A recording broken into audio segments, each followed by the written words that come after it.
Hello listeners and fellow Game Pass fans, get yourself set and ready for your favourite unofficial Game Pass podcast, Game Pass News. So I'll hand you over to Nick and Sean and get the show started.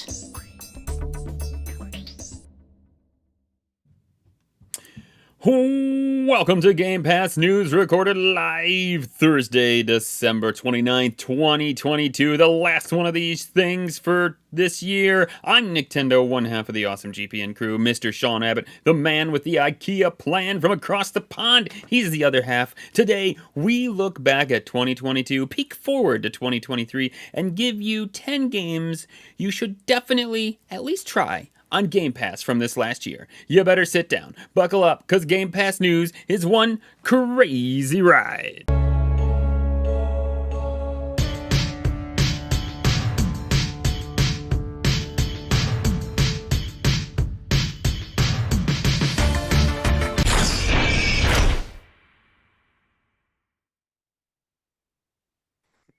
Oh, Mr. Sean Abbott, the guest, the theme song game is back. I only missed 1 week. So, I don't know that you played this game. Well, first off, do you have any ideas? I have no ideas at all. Okay. It seemed quite upbeat, so I'm assuming it's some kind of platform style game. Okay, so I'm gonna give you a little whoa, calm that down. I'm gonna give you a little hint. It is on the top 10 list that I created. That's more than a little hint. That's pretty big. That's going to narrow it down. We got about 5 games on there that are the same. So Death Star. Nope. Okay. So it's either Nobody Saves the World or Slime Rancher 2. I'm going to go with Nobody Saves the World. You are correct. Good job. It's Nobody Saves the World. Yeah. When I downloaded it, I was like, Sean's played that. He knows it. And then I started thinking about it. I was like, no, I think he said he wasn't really that into it. What was the let me shut this off. What was your I can't remember. Like, did you not like the game? Did you try it? I can't remember what happened. I didn't even try it. Okay. I just think at the time when it came out, I'm going to very quickly look at the list now. But I think at the time when it came out, there were other things out that I was like, other things caught your eye. Sure. Yeah. Mm-hmm. I'm not having to go back to where it was. Yeah, it was pretty. Wow. It was pretty early. It might. In the year. Yeah, it might have been before we started to keep track, on the Excel sheet, to be honest. So, or on the Google form sheet or whatever the heck that sheet's called. So, yeah, the sheet. Who gives a sheet about that? So yeah, it was pretty early on. Could have been a lot of different things, but yeah, I really enjoyed it.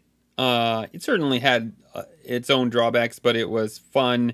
It was funny. It was certainly upbeat, as the music kind of portrays, and it was a different kind of game. Just overall, game mechanics were different than a lot of others. So, a little grindy at points, though. That would be my only complaint. So, but yeah, so that is our theme song of the week. Christmas is over. Santa has come. Santa has gone. We've ripped open all the presents. Got all of our things, except for maybe some stray opening with friends or whatever. So Sean, tell me what was your Christmas haul, sir? What did you get?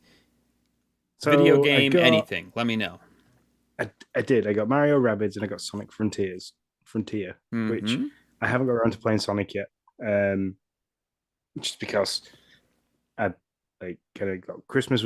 We did Christmas Day and then had family around, and then Boxing Day we went to Whitby, like the home of Dracula.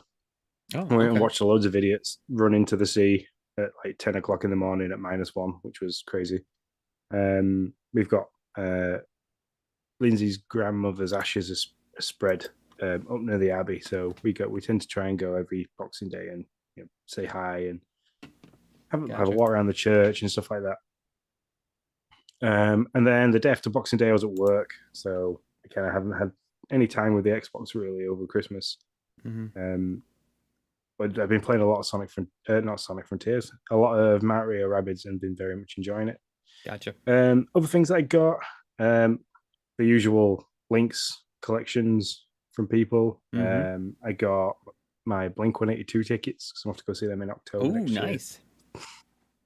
Um, Now, does the wifey go with you on that one?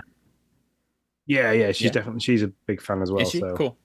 um, So you guys got some like fun because you got her Lizzo tickets not too long ago. Blink. So you got some fun things to go to. That'll be cool. yeah, we've got quite a lot actually. Like live music wise, it's pretty action packed for Lindsay this year. She's off to see Lizzo, Jamie TW.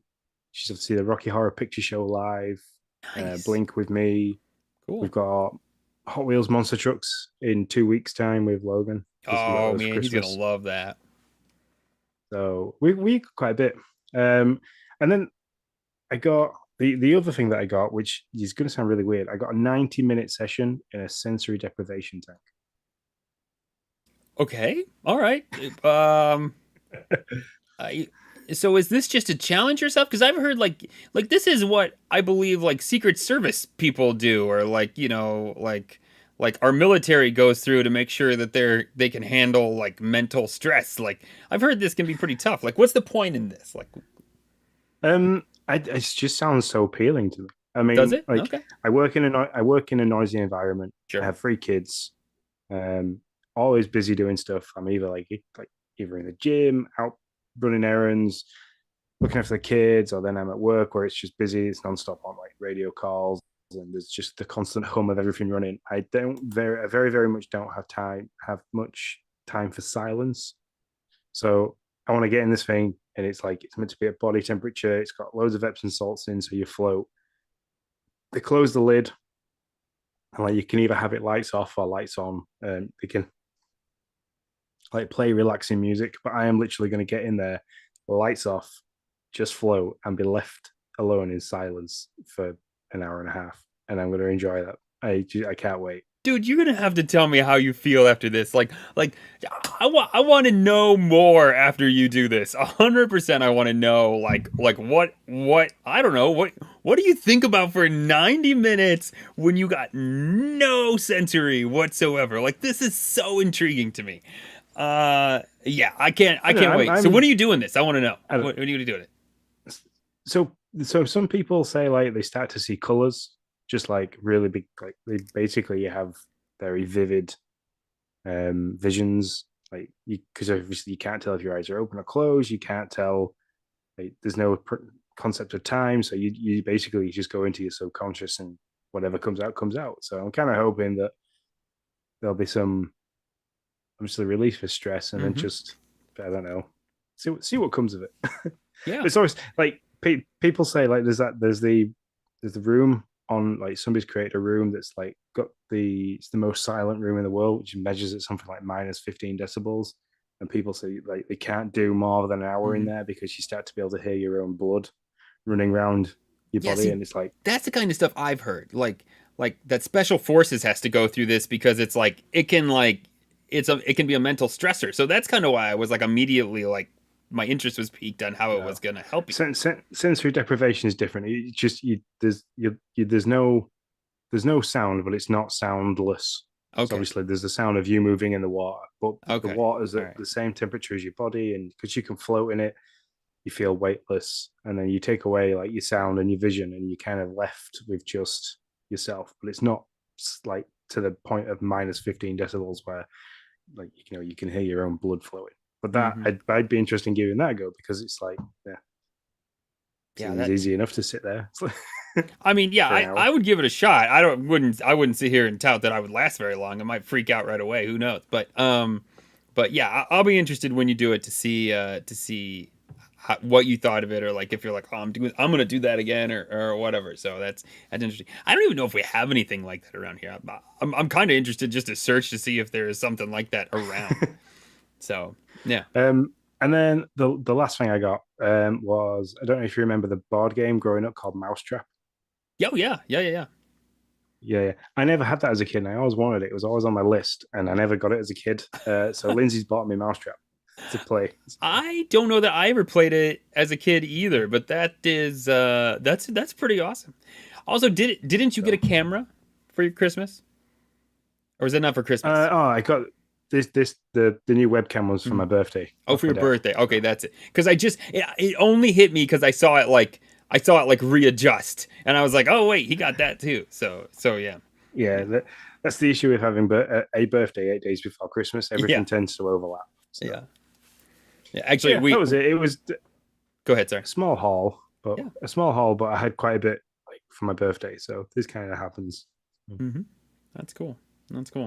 Well, I got a few, like I got a bunch of stuff, but I got a few like gaming related things. Have you ever put something on your list and then totally forgot you put it on your like Amazon list? Like I don't look at my Amazon list all that often, like really hardly at all. And so like we unwrapped gifts with friends, and all of a sudden I got the Halo cookbook. And I remember, I don't even know if it was on a podcast or if it was just you and me talking. And I was like, oh, I'm going to do that. And I could do like a fun like podcast session. And then I looked it up and it was like $30. And I was like, I'll just throw it on my list and see if anybody buys it for me for, upcoming Christmas or birthdays or whatever, I don't even remember when I put it on there, to be honest. And so then all of a sudden, like I feel this thing. I'm like, oh, it's a book. It's definitely a book, which is weird because I'm like, I don't normally do books. And so I like open it up and I'm like, oh my gosh, I totally forgot this was on my list. This is awesome. And so I got really excited. And so my daughter and I had a daughter-dad day yesterday, and we made scones, and they are really good. Chocolate chip scones. Now, to be fair, all this Halo food is really just food from the world. All made from scratch, by the way. So that's kind of fun. But it's just food from the world that it's like, this was like they said something about like, you can get scones all over the galaxy. But Havati Goodwin, I probably just totally slaughtered that. So I'm sorry for all the Halo fans out there. But makes the best. And then you just like, it gives you the recipe for a scone. It's a really good scone though. We made a double batch, so we've been giving them out to people to try, and Ariel was really excited to be a part of it because she loves to bake with me, and so it was fun. And then I got, oh my gosh, this thing is so big. I did not realize how big this thing is. I got the Thrustmaster. Now listen, if you're on a podcast and you're like, what the hell did you get? Like, the Thigh Master? Like what is he talking about? It is a flight stick that can be used with Microsoft Flight Sim. It's compatible with the Xbox or my PC. And it can also be used for flight squadrons, apparently. No, Star Wars squadrons. So says Sam. So I want to try that out. I'm not going to lie. The kids have been like, build this, do that, play this game with me, do this, Dad. So I have not tried this at all. Like, not even once. I can't wait to do it, but no time whatsoever. So got that. That was pretty fun. I didn't expect that was going to be something that I got, so it was cool. Awesome little surprise. Awesome big surprise, really. And then I got like a beginner drone because I want to see if it's something I want to get into. So a very like bottom level drone, and so haven't got it out yet though because it's been very cold here and windy, so both things don't do well for drones. So yeah, that was my Christmas haul. I once made a racing drone. Me and my dad made a racing drone each. Sweet. So we could fly FPV, had a little area, and Nick's now eating his scones. Mm-hmm. Yeah, had a mountable area for a GoPro, so you could film the flight as well. Oh, that's awesome. So I've made racing drones before. My dad's got the DJI Phantom 4, which is like the really big thing with the whole gimbal underneath. Mm-hmm. He, to my knowledge, he still has the fastest airspeed record for the DJI Phantom 4 as well. That's amazing. Yeah. I mean, look, we've been podcasting for so long, and it's like no matter what we do, there's always something. I'm like, well, did you know? And you're like, what? No, you did not. And I'm like, yeah. I was always learning something new about each other. It's great. By the way, I want to say hi to Acid TK03. He said he's stopping by. Has been a while. He's excited to listen to the podcast tomorrow. We appreciate you listening, participating, all that stuff. Acid TK. His Christmas gift as well. Go ahead. Yeah, go for it. Is the Smash Bros. Mewtwo amiibo. There's a pretty rare find, so yeah, well done to your friend, and congratulations on your gift. On the grift. Way to go. Yeah, so no, that's pretty awesome. The Duke has one of the DJIs. I don't think it's that. I think it's a lower tier one. So that kind of got me interested in it. Plus, I want to use it for what I do with our builds, so that I can so if I, not this particular one, but if I like it and I get into it, I can buy a little higher tier one and photo our builds from the sky. It'd be fun, and helpful. Yeah, as well for the resume videos and stuff like that, for the websites and things like that, doing the flying around the lot as it's being built with nice music tends to make a really good advertisement. So. Yeah, man. Yeah. So all that stuff would be really fun, and then just to goof around with. So there's all that. There's a bunch of rules with it though. Like, man, I started to read about you can't go this high, you can't do that, you got to be this. Blah, blah. I was like, oh my god, you can't fly. I think you can't fly above 400 feet or 500 feet, something like that. You can't fly within 50 meters of a residential building or private land. You can pay for a license. Basically, it's just an online course, but I think it's quite an expensive thing to pay for. I think it's like over here it was like £1,500. So yikes, man. Yeah. So it's the only thing that put me off using it for the wedding photography, because a lot of people like the drone footage for wedding photography.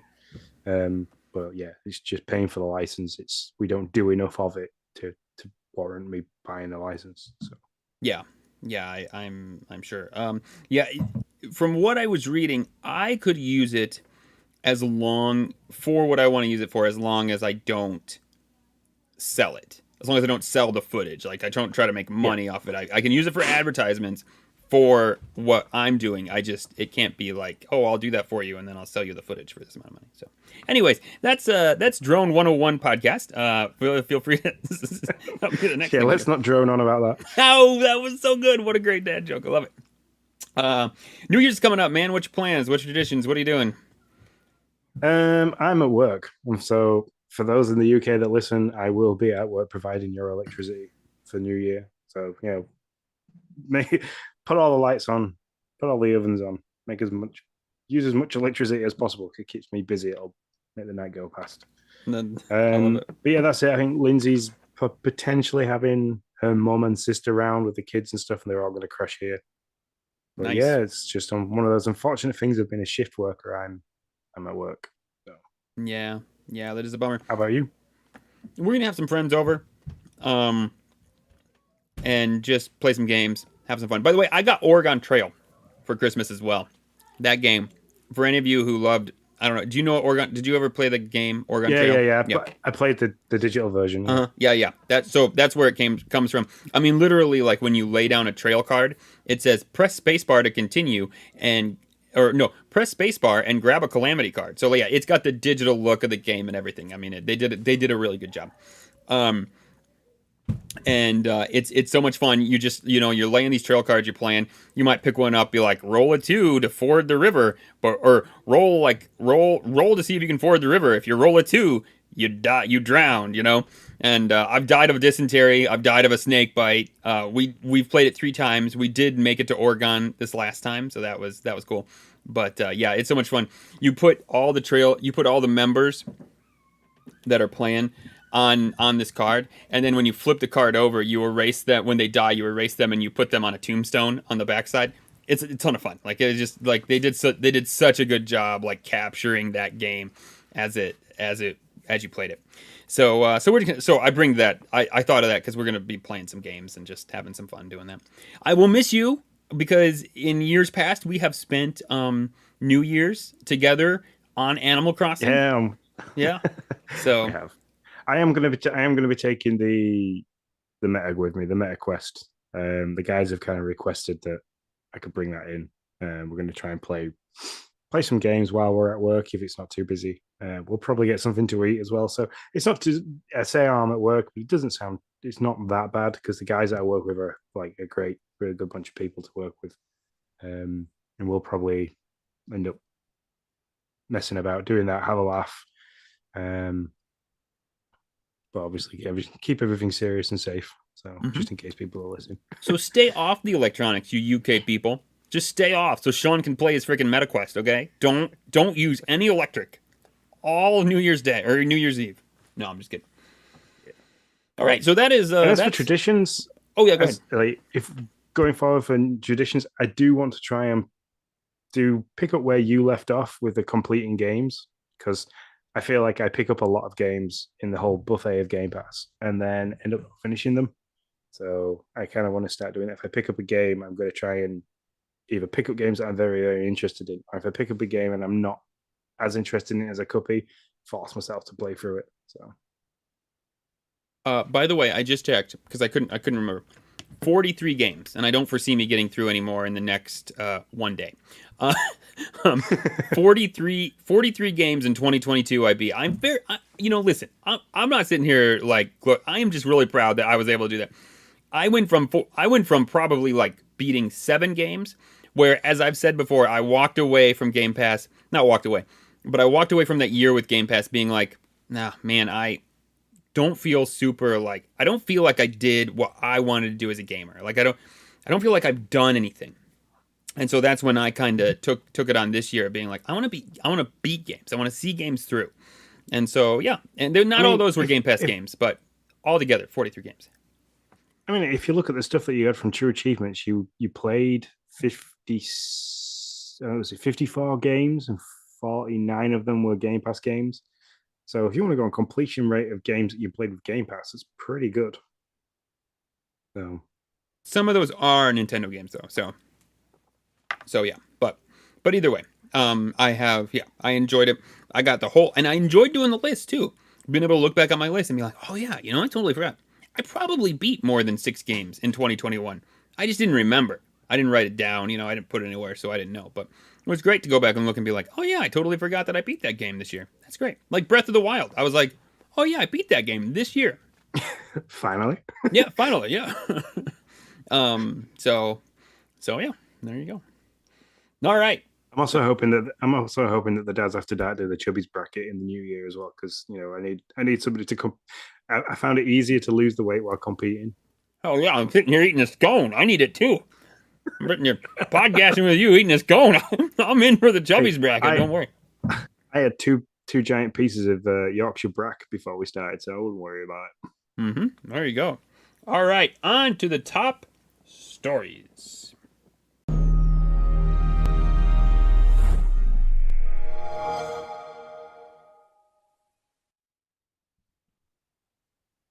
All right, this week. No. Sorry, we're just gonna have to rewind, and we're gonna have to add events. No, sorry. One of the top stories is events. Back to those. Oh, okay. You want to do it that way? Fine. Okay, fine. We can do it that way. Yeah. Man, why do I suck at getting to the events, Sean? Every week, I suck. Oh my gosh, dang, it's a bummer. Okay, anyways, we had somebody just kind of asked a question. Techmikes said, hey, he's been a Nintendo guy all his life, and he's now got a Series S. Wanted to know what games to play. This isn't on Game Pass. So we thought we would give our top 10, we're going to call them must-tries. These aren't must-plays. We all got our own thoughts on what games you should try. But we think you should try these games. Like, you might like them, you might not. Maybe we have the same taste, maybe we don't. But top 10 must-tries from Game Pass in 2022.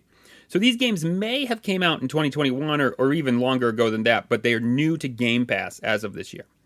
So, Sean, why don't you start us off?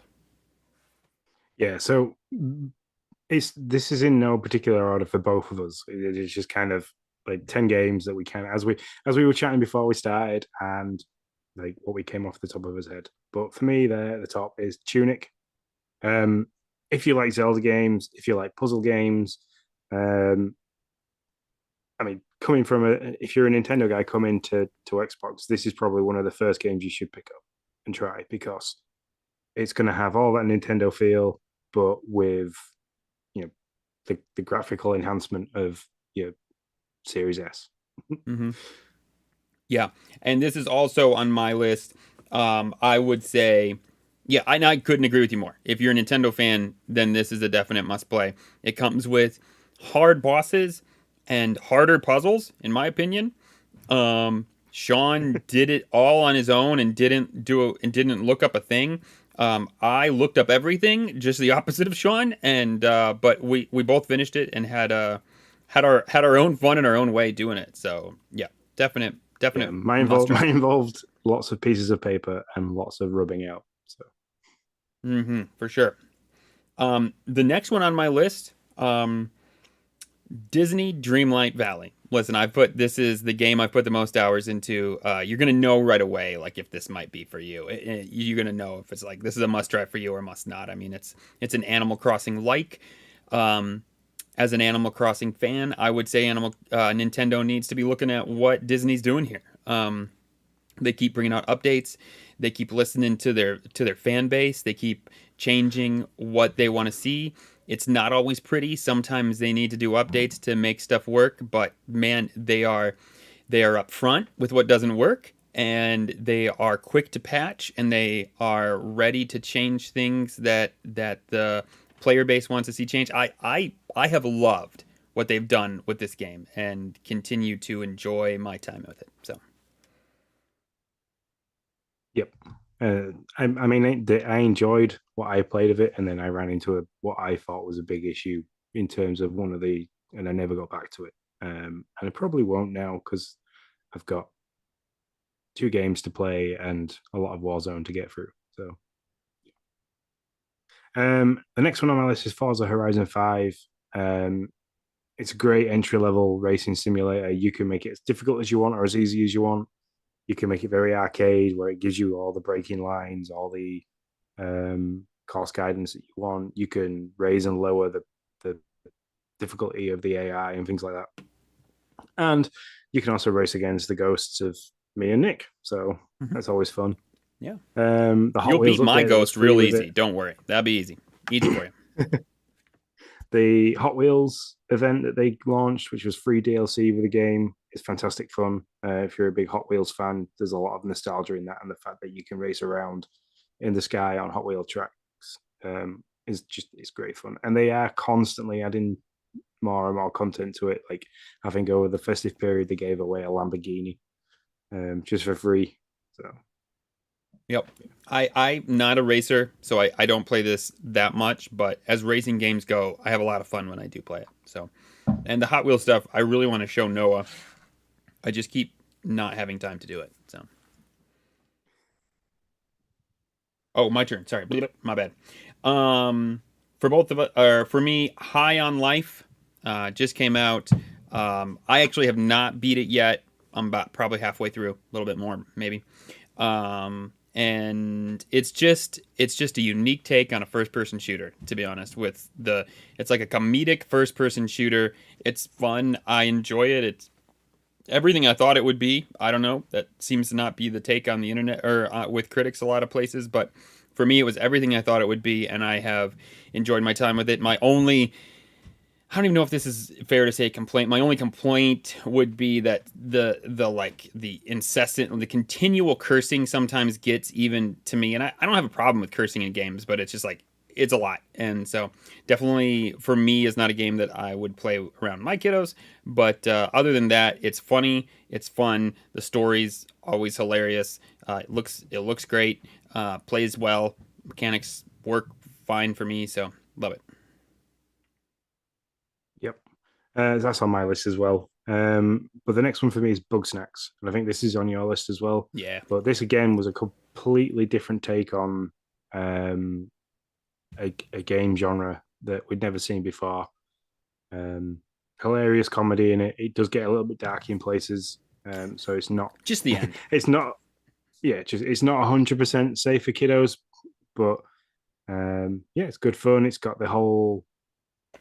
like a little bit of the crafting element in it that you can design your own house from the outside, but it's got a lot of fetch and carry quests. You can alter the way that people look in it as well by feeding them different bug snacks. Just a great game, very fun to play. Got a platform element to it as well as puzzle elements. So, yeah, you said it all. I'm good. Next one for me is our theme music. By the way, Merry Christmas and a Happy New Year to you too, Hambone Johnny. Thanks for hopping in. We appreciate you.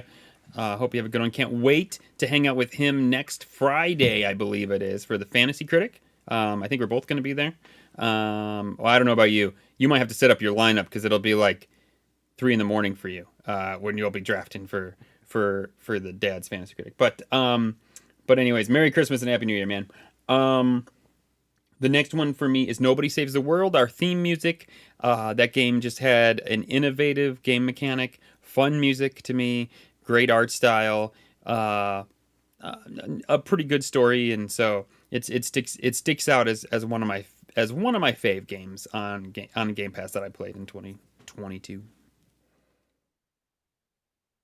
Yeah, sorry, I've just found where we've been built. Well, Logan and Lindsay have been building Lego. I keep finding little random blocks on the floor.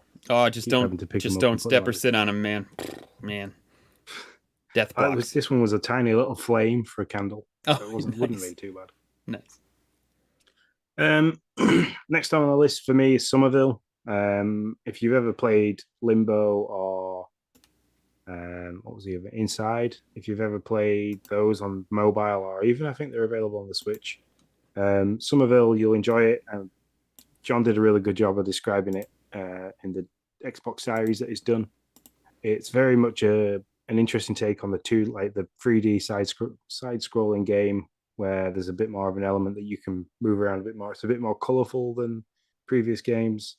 The puzzles are fairly simple. Lots of different weird achievements to achieve on that as well. If you're interested in going after that and joining us in the achievement hunters. But yeah, that's a good game to play. It's been one of my favorites this year. So Nice. Next on my list is Slime Rancher 2. Get that? Could you try? I can. Okay, sorry. One more time. Sorry. Slime Rancher 2. Did you get? I'm just kidding. It's better than my alarm going off. Trust me. That alarm is no longer on the phone, and I'm kind of glad about that. So we're good. Slime Rancher 2. I did not play a lot of it. It's not because I didn't love it. I talked about this on the podcast. I felt like if you have played one as I did, as long as I did, then 2 didn't iterate enough on its deal. But if you have not played Slime Rancher, just jump straight to 2. Because there's a lot of quality of life changes in that game that are great from 1 to 2. And it's a ton of fun. So Slime Rancher 2. Play it. Yep. This is another one that's on both our lists, so you will realize as we get to the end that we haven't covered quite 20 games because we've got a couple of overlaps. But Tinykin, the better version of Pikmin, basically, if you've ever enjoyed a Pikmin game, this is just an easier go-to, must try. I mean, it's been held in high regard by the God and Lord Savior of Game Pass, Phil Spencer. That it's one of the games that he really enjoyed. It's got all the similar game mechanics to Pikmin. Really cool art style. Apart from it's got the ease of use where it automatically selects the Tinykin that you need for the task, rather than you having to bunch everybody together, try not getting the wrong person in the wrong place at the wrong time. So. Mm-hmm. Yep. Yeah, 100%. Next one, it's the only Xbox Studios game on our list, As Dusk Falls. By the way, we could have cheated and put Grounded on there because I think that game's amazing, but technically it's been out for so long. Technically it released this year, but it's been in early access for like a year and a half. And so As Dusk Falls, a narrative game, kind of a choose your own adventure path, well-written story, a lot of good different arcs to take. Sean has taken more of. I've played it only once. Sean has played it a couple times, I believe. Haven't you gone through it a couple different times? Yep. Yeah. So good game. Anything else on that one, Sean? It's also really good as well because you're access to Game Pass, that if you want to get it on your mobile device or tablet, it plays really, really well on there with touchscreen. So if it's one that you think you're going to struggle to play via your actual console, pick it up through the cloud. If you have trouble setting that up, get in touch with us because we will help you, because it can be quite convoluted sometimes. But yeah, it's a fairly good to play on the old handheld. The next one on my list, which might not be to everyone's taste, but I enjoyed the game. I enjoyed the stealth aspect of it. Is Sniper Elite 5. I don't know if you've ever seen any, but for you anyway, Techmike, if you've never seen anything of this is very much a stealth creeping, bit like Assassin's Creed and Hitman, but it's all based around World War II, and fighting an American man hiding as a sniper to fight the Nazis. It can be quite graphic, but you can tone that graphic down. So every time you take a shot, and if it's a kill shot with the sniper rifle, it kind of gives you the whole X-ray version of it going through the body and things like that. You can turn off and turn the graphics down, or the gore level down if you wanted to. But it's just a fun game. It's one of the AAA style games that's on there, so very good to try. Nice. This game is the only game on this list that I have not finished, and that is Plague Tale, the new one that came out. Um, but I loved one. I've played about 3 hours of this one. I just need to get back into it and really sink into the story. But Plague Tale is a great series, and I have no doubt that it belongs on this list from just the 3 hours that I've played. Yep. I'd maybe do a little bit of reading or go back to previous episodes of ours where you talked about it. Just because the continuation from the second one from the first one is very much like as the first one ends, the second one starts. Yeah. So there's a little bit of learning to do about the story because as much as we sit here and talk about it, not everything had sunk in about. Oh, I didn't remember everything that you said about it. So when stuff started happening in the second one, I was like, why is he got black stuff all over his face? So. It is very true. This is one of those games that is probably not going to be great to pick up on the second one. Unlike just the opposite of Slime Rancher, where it was like skip one, go straight to two. Because there's not that continuation of story. This one has that exact thing. So if you can find a good deal on one, do that first, and then come back to two. I'm a little peeved that they took one off of Game Pass. To be honest, right when two came out. Yeah, I just wish they wouldn't have done that. But I'm sure it was a sales move, right? I'm sure it was a business move at some level to be able to be like, well, if you want to play the first one, you're gonna have to pay for it now. So yeah, which for me, I think it was a bit of a jerk decision because I'm less likely to play the second one to fruition because I couldn't play the first one. So no, I don't disagree with you at all. I mean, I squeaked it in. I literally was breaking down playtime by the days that I had left. It came up as the game to leave. I never thought it would leave Game Pass, to be honest. And then when it got listed to leave, I mean, I figured it would at some point, but I just didn't think they would do that and make it leave like 2 weeks before the new one was supposed to drop. When it got listed to leave, I immediately jumped on it and just was like, okay, I got this many chapters that I got to beat. I looked up how many chapters were in the game, and I was like, I got this many chapters, and I got to beat. So I got to beat like a chapter a day. I had like, and so yeah, it was a thing. So I don't want to do that again. So I want to get through two. So I'm not doing that in 2 years or something. The next one on the list for me is Far Cry 5. It's a great franchise of games to play. It's free on there because I believe it's part of the Ubisoft kind of deal that we had. It is great. It's very much open worldy, craft happy, mission orientated style gameplay, first person shooter. You taking on people as well as wild animals.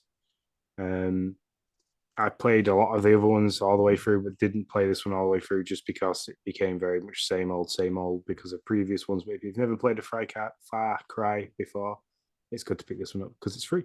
So. Yeah, man. Last one for me, Death's Door. This is a game you might have already played on numerous different places. It dropped on Game Pass in the beginning of this year, and I really got sucked in. It's just the play is so smooth, the combat's so smooth, the story's good, and so yeah, I just got sucked in and absolutely loved it. The music is great. It all just kind of comes together in a perfect little video game. Yep, and then the last one for me is Escape Academy. If you like puzzles, like escape rooms and stuff like that. This is a really good first person version of it. It's great fun to play. It's not overly challenging.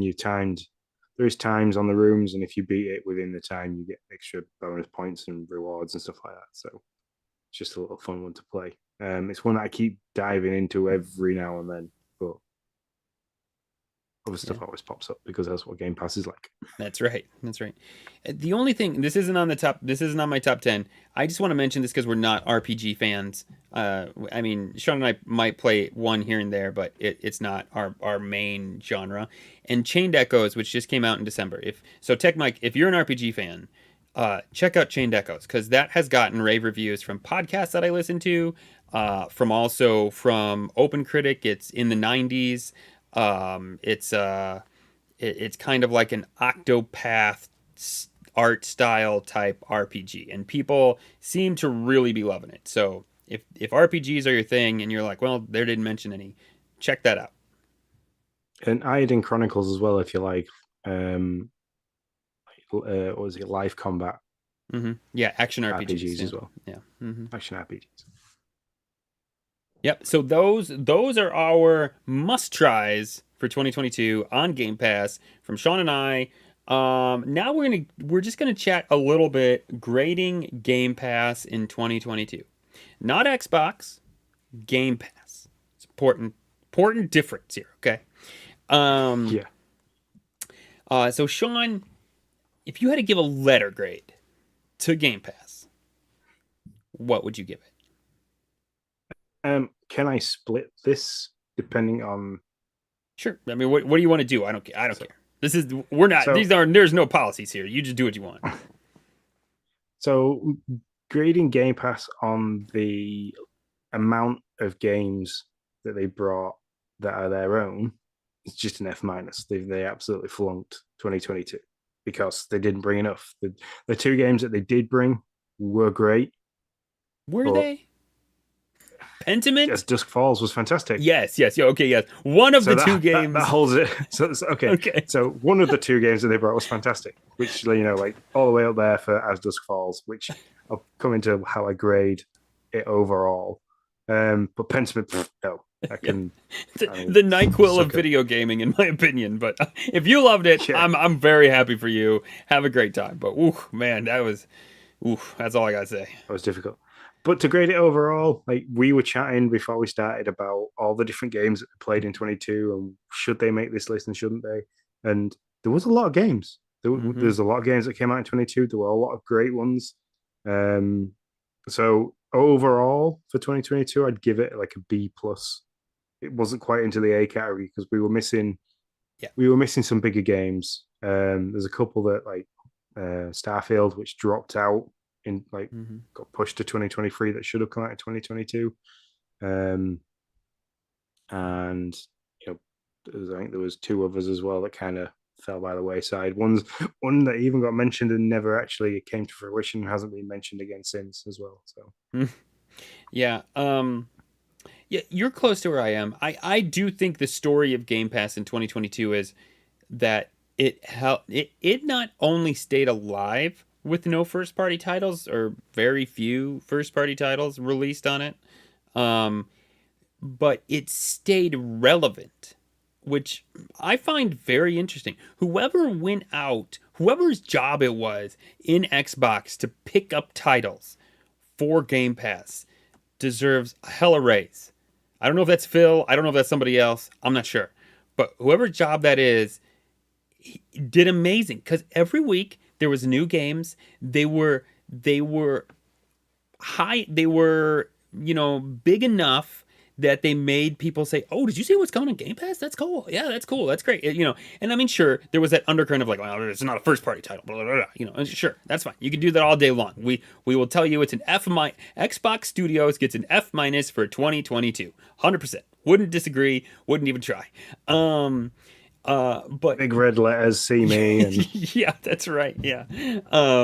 But Game Pass, staying relevant, being part of the conversation, even when there's only two first-party titles, man, I'd give it a B. The only way you're ever going to get an A for me is if they're releasing solid first-party titles. That's because that is, and by the way, there were a good number of those big name titles that were day and date. Not as many as I'd like to see, but a good number of them were day and date. And so, you might be sitting there saying, "Well, I played that store. I did that. I played that on the previous console or whatever. I can play Bugsnax now on Switch. Okay, that's fine. But I played them for the price of Game Pass for free with Game Pass on Game Pass, and so I'd give it a B. I mean, they can stay relevant. I don't know if they could for multiple years in a row. I'm not sure if they could hold their own multiple years in a row, but they were able to stay above water and stay relevant for at least a year with no real first-party titles, and I think that is pretty impressive. Yeah, 2023 holds to be a very important year for them now because they fumbled through 2022 with very good high-end indie games like Tunic and Nobody Saves the World, Bugsnax, and stuff like that, and dropping one decent Microsoft title as Dusk Falls. They did okay. They kind of tripped and stumbled their way through and successfully managed to do quite well with 2022. They need to hit the targets with 2023. There's no excuses that they can come out with because you can't blame COVID anymore. You can't blame the pandemic. You can't blame chip shortages and stuff like this. It's kind of like, this is it. You've got to bring your A game for next year, because if you don't, it's going to look really bad. You've got to get people turned off from the ecosystem of Game Pass and potentially push people towards other consoles, because PlayStation Plus is only ever going to look more golden if you're not being able to drop the big games that you've been promising. So. Yep. You nailed it. That's exactly what I was going to say. So this year they had 6 months without competition from PlayStation, right? The first 6 months of this year, no PlayStation Plus, Game Pass style, whatever it's called, game service. But now that's not the case. And not only do they have it, but PlayStation has been ramping it up. So yeah, if they don't hit their first party day and dates, then sure, I could see people start to say, well, Sony's releasing at least 3 games, big named games a year. Why don't I just go over there? Now, granted, you don't get those games day and date, but I don't know. So, yep, I agree with you wholeheartedly. Yep, definitely. Which brings me on to the question of, I've just looked at our sheet. What is coming early 2023 to Game Pass? Because the only thing I've seen so far is Atomic Heart in February. Yeah, in February. So to be honest, the beginning part of Game Pass is a little weak. The first 2 weeks, there's really nothing right now. But then which for me is fine, because I've got games that have been bought for me, to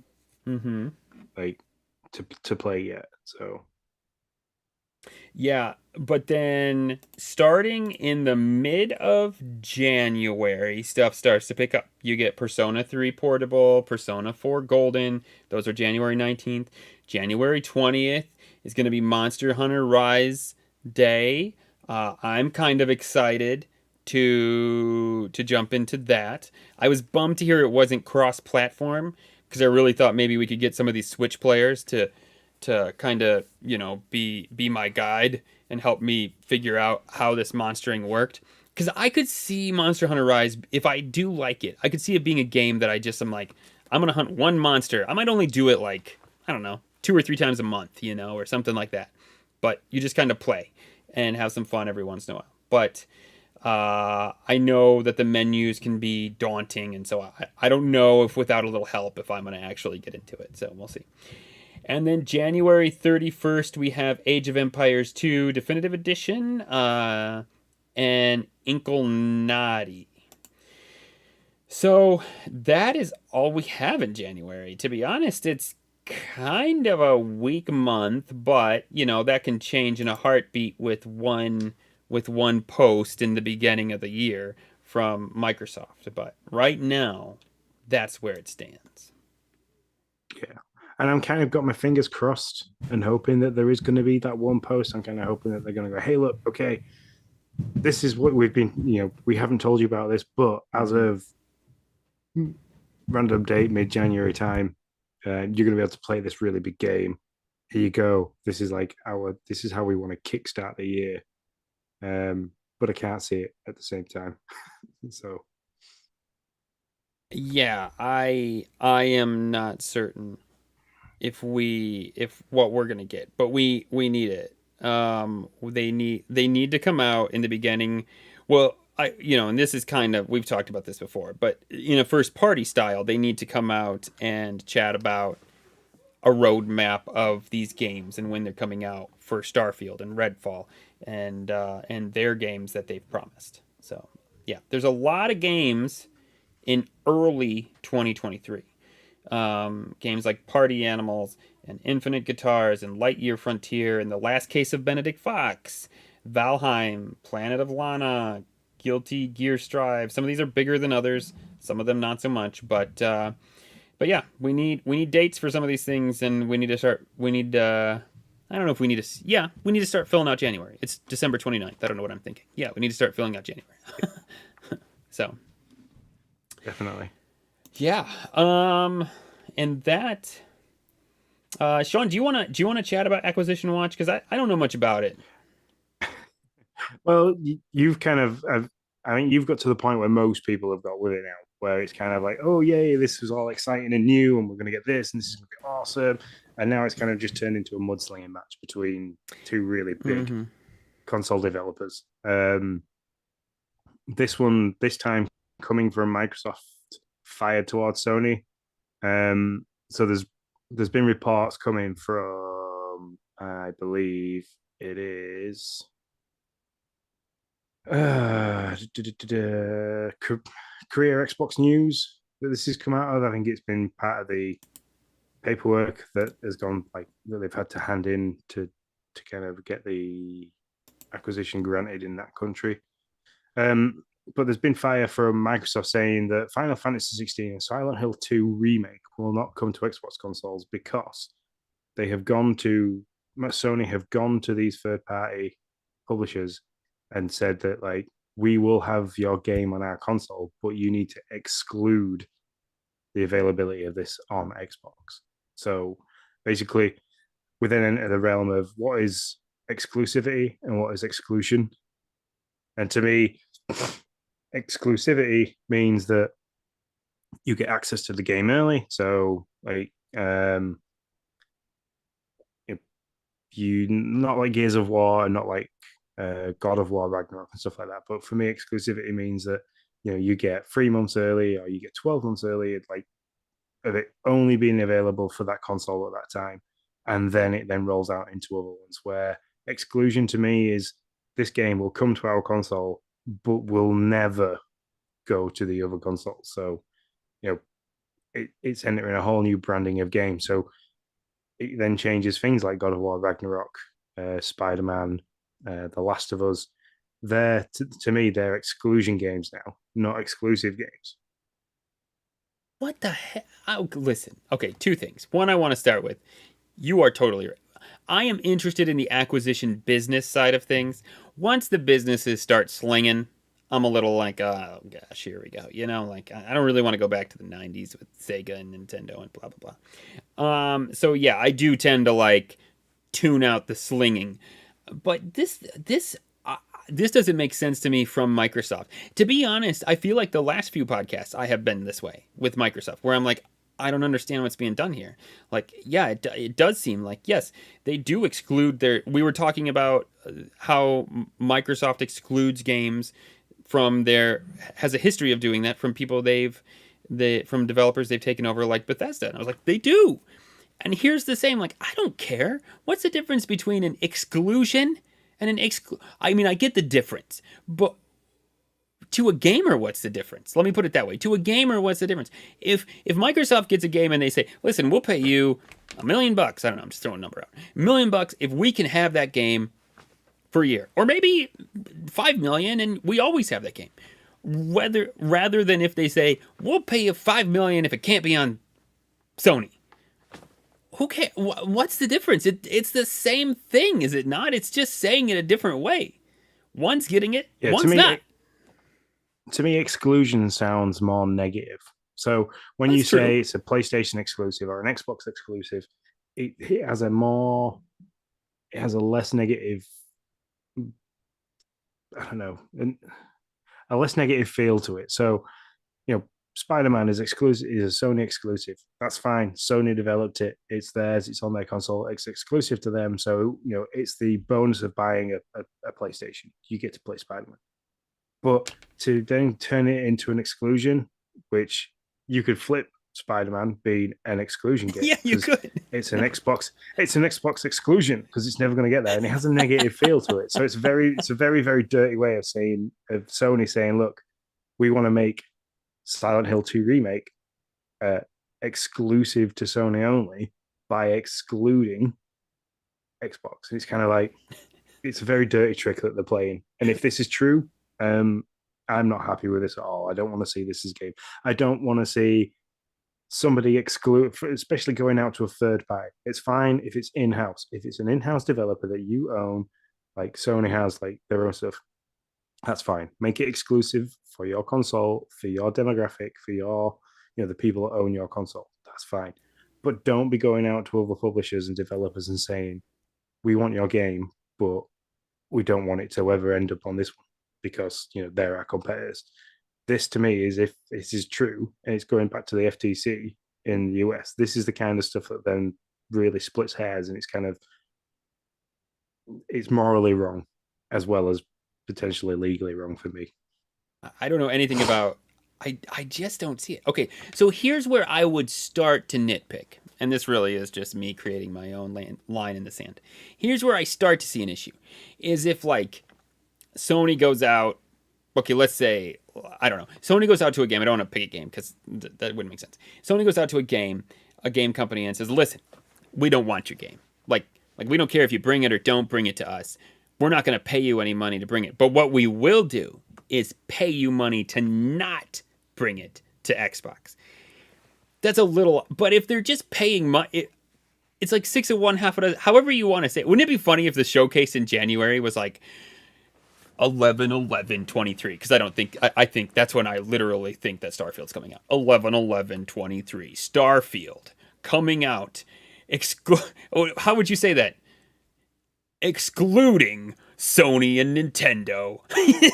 Like you just flip, instead of being like exclusively to Microsoft, you say excluding, coming out everywhere, excluding Sony and Nintendo. That's, I guess, how you say it. Like, whatever. You say it's the same thing. And that's what I mean by having a negative feel to it. That's like such a negative thing.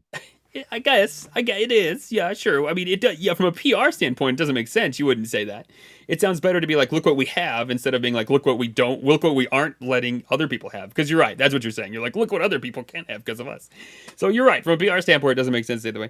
But from what a gamer gets to do, it's the same thing. It's on one platform and it's not on the others. For some reason, it does bug me if Sony would just be out tossing money around, being like, we don't care if you bring this to Sony or not, but you're not bringing it to Xbox.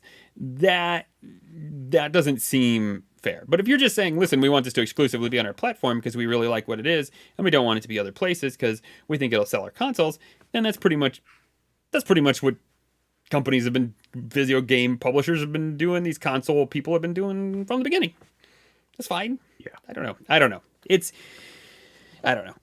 a thing. Maybe it's the Christmas season, Sean, that made me like not want to deal with this stupid. The Christmas season combined with, it felt like the mud got thicker and stickier that they started to sling around, and it was like, oh gosh, yeah, nah, it's not fun anymore. Now it's just nasty, and it's definitely the nitty gritty side of the political standoff that we're now having that I don't like. It's not great as well. Because you don't know what to believe. You're trying to read between the lines, and there isn't a great understanding. Like, we've just literally spent the last 10 minutes saying, what is the difference? Why are people saying this? So. Yeah, exactly. So it's definitely an interesting thing. That is our acquisition watch for the last acquisition watch of 2022. How many more acquisition watches will we have? That's what I wonder. How many? Hopefully not many I, more. I only really wanted to talk about this one because it's the first time we've seen anything from Microsoft fired at Sony. Usually it's Sony trying to fire stuff at Microsoft to make them look bad. This is the first time they've retaliated really with any heavy fire anyway. Mm-hmm. So. Yep. I agree. Or you're totally right. I agree that you're right. I don't know what I'm saying. There's nothing new this week. There's not going to be anything new unless Microsoft changes it for the next 3 weeks. So get used to nothing new on Game Pass. That's going to be our new thing. But hopefully we'll be wrong. Hopefully in the beginning of next week or sometime next week, they'll be like, hey, they'll give you one of those fun little graphics, and there'll be a bunch of games on there, and we'll all rejoice and clap, and life will be amazing. Especially when we've got like 10 games leaving. I know, yes. In the end of December, there is room. They're making room. Yep, if they get rid of 10 games and bring 4 decent ones, I'm happy with that. And they're not just getting rid of like, Bob's Ice Cream Sim, I mean, they're getting rid of games like Scarlet Nexus, The Pedestrian, Tropico 6, Outer Wilds. I mean, they're getting rid of a lot of good games here. Yeah. And Ember, which, whatever. Which was a couch co-op fun game to play. Try honestly. I think because I know Noah likes like the what's the the moving out. Move. Oh, is it kind of like that? Okay, yeah, he does. You're right. Yeah, I don't know what's going on upstairs, but it's getting a little crazy up there. So and all these games will be gone by the time. No, they'll be gone when you hear this. If you listen on Saturday, you will have Saturday left. If you listen when you wake up in the morning, you'll have one day to buy the game and get a discount, or play it to completion, which actually on some of these games like Goa, you can do, apparently. It's only like a 2 or 3 hour game. So there you go. Pedestrian as well. You could probably get Pedestrian done in a day. Yeah, there you go. New Year's Eve this, baby. You can get like 4 of these done. If it's Saturday morning, man, hop on Game Pass, download like 2 or 3 of these, boom, you'll be good. I don't know. What do we got for games with gold, Sean? So we got some announcement of 2 new games with gold coming. We got Iris Fall and Autonauts. Iris Falls running from the 1st of January to the 31st. And the blurb for this is enter the dreamlike, stunningly designed world of puzzles and adventure. Players young Iris, who follows a mysterious black cat in a labyrinth world of light and dark. The deeper Iris delves, the more she will realize that everything holds some kind of connection to her. Clever mechanics and challenging puzzles combined with a unique monochrome look and spectacular soundtrack all help lead to a wonderful adventure. I'm keen to try this. Just from that description. Puzzles, monochrome look, spectacular soundtrack, 3 things that I quite enjoy in a game. So, and a cat. I'm sorry. I am totally taken by Autonauts at the moment. This is where I was going to go with next because I think this is all for you because it's very sandboxy. Go for so it. Autonauts runs from January 16th to February 15th, and the blurb for this is: the world is yours for the building. Find uninhabited planets and transform them. Starting with the absolute basics of harvesting sticks and stones, you'll begin your foundation. Eventually, you can move up to the building worker bots, who in turn can help you build more after you hone their artificial intelligence, teach them to fish, harvest, cook, tailor, and more. Before you know it, you can create folk who will need your assistance to survive. This is an adorable design sim game that is open-ended and provides tons of fun challenges for you to master. Set the world in motion through Automotion. Yeah, this looks really cool, man. I mean, I'm looking at some screenshots here. It's only a couple years old too. About to be a few years old, I suppose. Yeah, these are all into the Xbox One and One X kind of era. Yeah, you know what it kind of looks like. A game that I have been researching and would like to play. Factorio has that same kind of automation. You got to kind of make one thing, make another, and then get it to another area and do something to it and blah blah. I haven't played it yet, but I've like looked into it because it looks like something I might like. How is it December 29th in Michigan and there's a freaking bug? There's like a gnat thing flying around me. Anyway, sorry, I don't understand how that's even possible. God bless that, sir. That's a survival game right there. Anyways, it reminds me kind of like what I've been seeing in that game. And so, yeah, I'm gonna claim this thing. It's cool. Yep. So they're all the new ones. Bladed Fury still there. That disappears 15th of January, probably as we get Hot Knots. And Colt Canyon disappears 31st of December. And then Iris Falls starts January 1st. So kind of they're the overlaps. Nice. All right. Are we ready to talk about the Xbox Spotlight? We are, yes.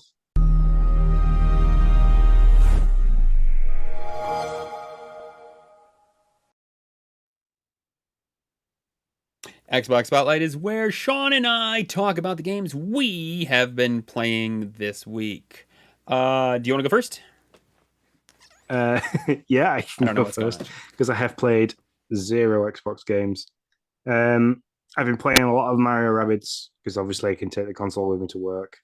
Very much enjoying that game. The mechanics that they've added to that,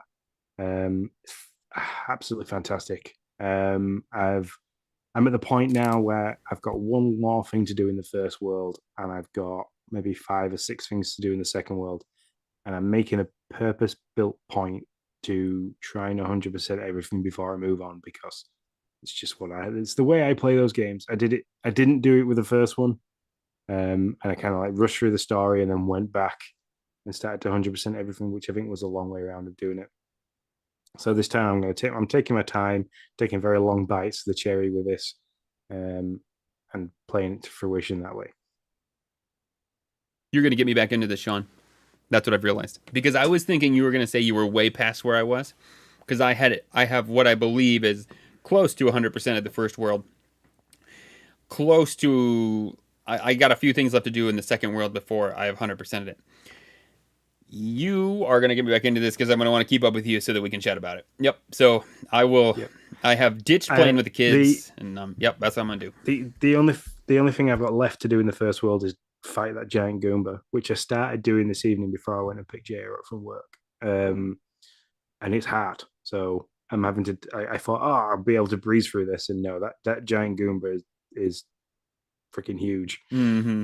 And takes a lot of beating. So I'm going to have to take a long, good think about that, have a look at the sparks and have a look at the abilities of the characters again and try and figure out what the best course of action is. But this is coming from a guy that doesn't really like to play turn-based RPGs. I can never put this game down. So I can literally sat at somewhere where I shouldn't have sat for 3 hours and played this every day. So yeah, no, I'm right there with you. I don't normally play these turn-based things either, but yeah, I will pick this back up so that we can chat about it for sure. Yeah.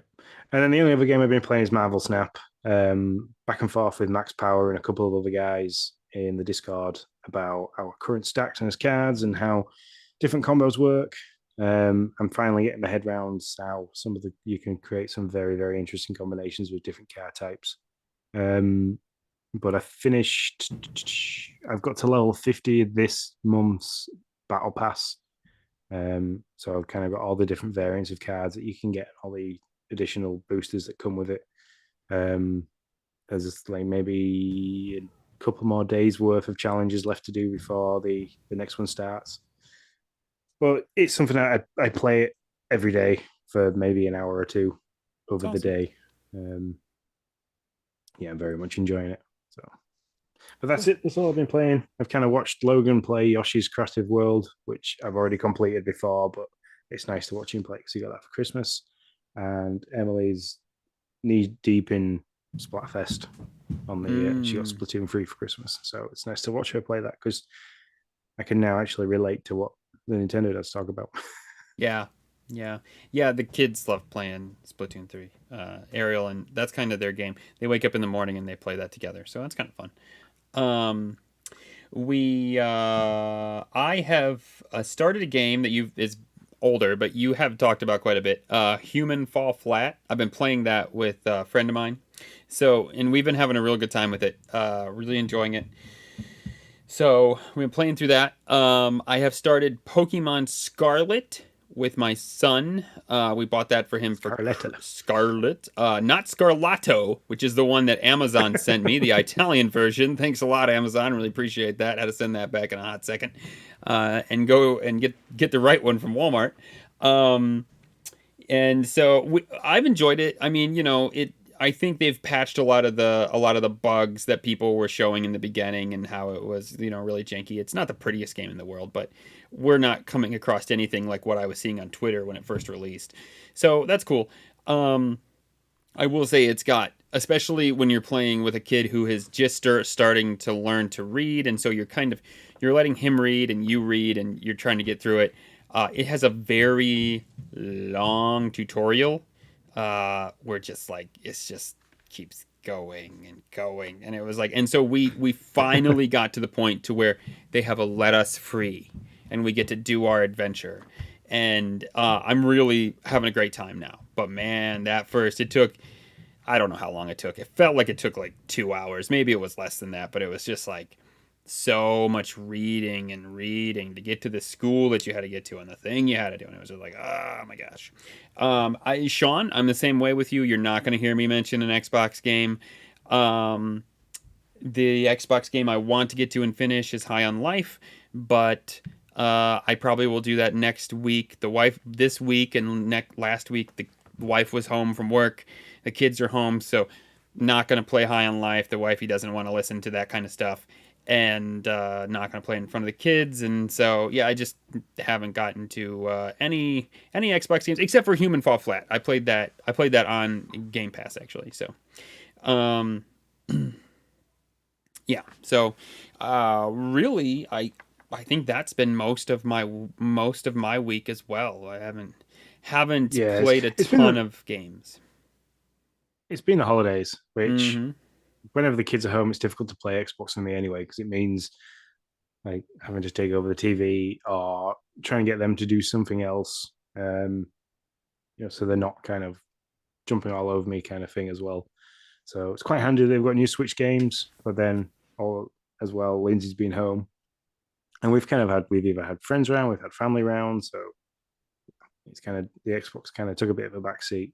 So yeah. I am excited though, because we did get Jay a Modern Warfare 2, the physical copy, so I can now go and actually play the campaign for that, and a couple of other bits and pieces that I couldn't play just from owning the free version. So got it. Well, all right, so that's our Xbox Spotlight. Now let's go back to where Nick F up in the very beginning, and let's talk about the events. And it's funny because I'm actually really excited about these, and I just, for some reason, can never remember. I get excited about getting to top stories, too. So tell us about events, Sean. So, obviously, the current event that everybody's really hyped on at the moment is the Achievement Hunters. That's still ongoing. You've only got a couple of days left before we kind of count up all the entries and work everything out.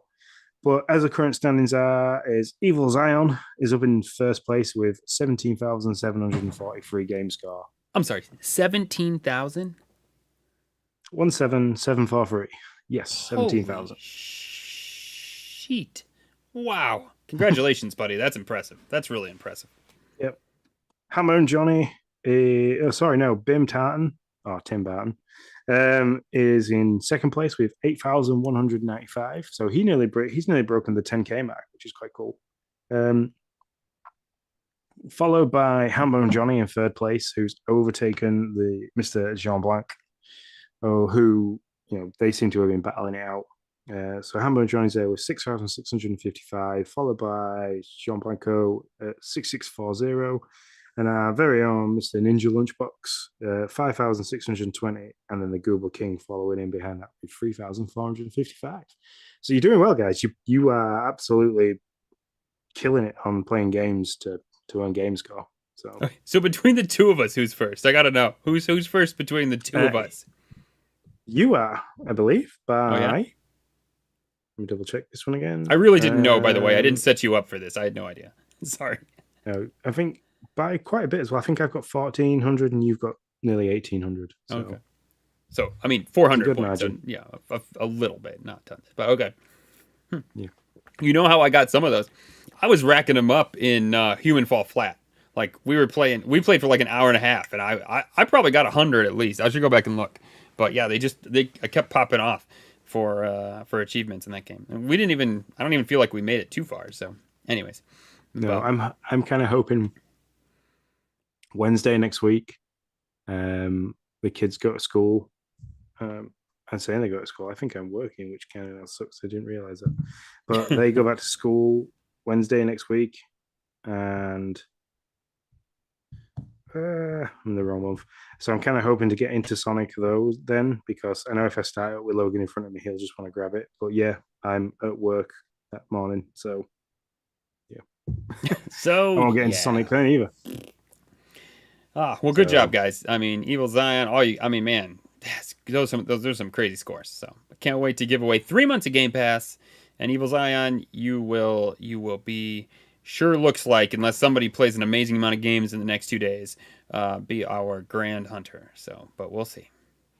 Well, it all goes down to luck because it's only an amount of entries and a big spinning wheel. So he's got more chances to win. So the probability of winning is higher because he's got more entries. But no, I understand that. Yeah, anybody could win the 3 months. No, I'm saying it looks like Evil Zion will be our grand hunter, meaning our top spot. Yeah. I mean, unless Bim Tardan's going to play 10,000 achievement points worth of games in the next 2 days. But anything's possible. You make it happen, and man. So yeah, the next thing I want to mention, I'll flip these around because this one can be covered quite quickly. You might have seen it in Discord, you might have seen it on our Twitter, and you might have seen it on our Facebook. I'm partaking in a little bit of a charity event in February, starting February 1st all the way till the 28th of February. I'm going to be trying to stream a game at least 3 or 4 times a week. I've got to try and cover a minimum of 24 hours within the month. I'm going to try and see if we can set up a spot where Nick can join me, all in aid of raising money for the Great Ormond Street Hospital in the UK. I've already hit my first target, which was £100. I've exceeded that by about £12 last time I checked. So thank you very much to everyone, including my very, very lovely co-host here, Mr. Nick Tendo, for the donations. If you want to get in touch with us, send us an email to gamepassnewscast@gmail.com. I can email you back with a link to send it to, or we can sort something out via PayPal where I'll donate, and if the link doesn't work for you. But yeah, I'm doing that. I'm hoping to try and I don't know what I'm going to do. I'm going to set myself some challenges. I'm going to try and beat a game in one stream and do stuff like that, and set little challenges for myself. Try and keep it exciting for people that do watch. We won't do it now, but an idea. We should set an amount, and if we do it, we will promise to play and beat and finish It Takes Two. It Takes Two on stream. Like, yeah, that's a set an amount. Be like, hit this amount, we'll play It Takes Two, and we'll beat it on stream. So yeah. So that's one. That's the other thing. That's one of the things that we've got events wise, and then the last one, because we kind of didn't do predictions for 2022. We didn't have any predictions to talk about like some people do the predictions for Nintendo over the year. We've decided. Well, no, Nick suggested this, so I can't take any credit for this brilliant idea. That we're going to start a fantasy critic between just myself and Nick. I don't know how to play cricket, but I'm going to try hard. Yeah, so we've started a fantasy critic league for predictions. So Nick set this up. We've both made a publisher. I think I've already named mine, which is Biscuit Lord, hence the name in the corner. I totally got his missed as Nintendo. And what we're going to do is we're going to pitch, is it 12 games against each other? Mm-hmm. And they have to be Xbox games. Outs. Yeah, they have to be not Game Pass, just stuff that's coming to Xbox, I believe. Yeah, they don't have to be Xbox Studio games, because Lord knows if we can get no 12 games from Xbox Studios. But they have to be games that release onto, or are at least planned to release onto Xbox. That's what they have. That we're kind of setting that as our own stipulation, since we are an Xbox podcast. Yep. And so we're going to see who wins out of that. That's going to be kind of like our way of making predictions for the year. it's easier than trying to make a sheet with a big long list of it and give ourselves points. We'll just let the Fantasy Critic website do that because it's quite intelligent like that. So we've got that going on, as well as the one with the rest of the guys from the community via Mr. Hambone Johnny. So I've got to get my head round. First time I've ever done kind of a fantasy league type thing, and I've now got to try and do it twice. So. That's right. Well, you can. This is like you get a chance to do it with here, and then because I think ours will be. Well, I don't know when ours is going to be, but ours is going to be next week. Whatever day we podcast is going to be next week, and then theirs is Nintendo Dads with Hambone is going to be on Friday. So you get a chance to do it ahead of schedule. Which Friday is that? That's the that's 6th, this. isn't That's this coming Friday. Ooh, okay. I might have to like literally dive in at work because I'm at work Friday, Saturday, Sunday in the night. You can set up your wish list of games in order. So the only problem is the wish list, especially with that many people, can go really quick. I had a wish list of like 20 games, and like 2 rounds of the draft in, they were all blown away. Everybody had taken them all. I was like, oh shit, I don't know what I'm gonna choose now. So that's the only problem with that. Okay. But. So that might be something that I'm doing at work then. I'll try and figure that out. So yeah, they're just our events that we've got going on at the moment. I'm really excited to see the results of his first achievement hunt and this way around that we're doing it rather than fixing it to one game. I'm really excited to do the charity event in February, and I'm interested to see how the Fantasy Critic goes. So, yeah. All right, send us out, sir. So if you want to keep up with us and how each of us are doing in the Fantasy Critic going into next year, you can do that by following us on Facebook, Twitter, Twitch, and YouTube. Everything's at Game Pass News. If you've got any questions, want some information about how you can donate for the Great Ormond Street charity event that I'm doing in February, email us at gamepassnewscast@gmail.com. If you like listening to us, you want to make some points or anything like that, or just want to say nice things about us, go ahead and review us via your podcasting app. If you want to jump in on the Discord, subscribe to our Twitch channel for access to that, and then hit us up, and we will sort your access out with a group to make it off. If you want any sweet merchandise with our logos, our faces on, you can do that by heading over to redbubble.com and find our store over there. Just look for Game Pass News. Thank you very much for Ninja Lunchbox, Hambone Johnny, and AcidTK03 for being in a live chat. And until next year, guys, we shall see you later. See you later.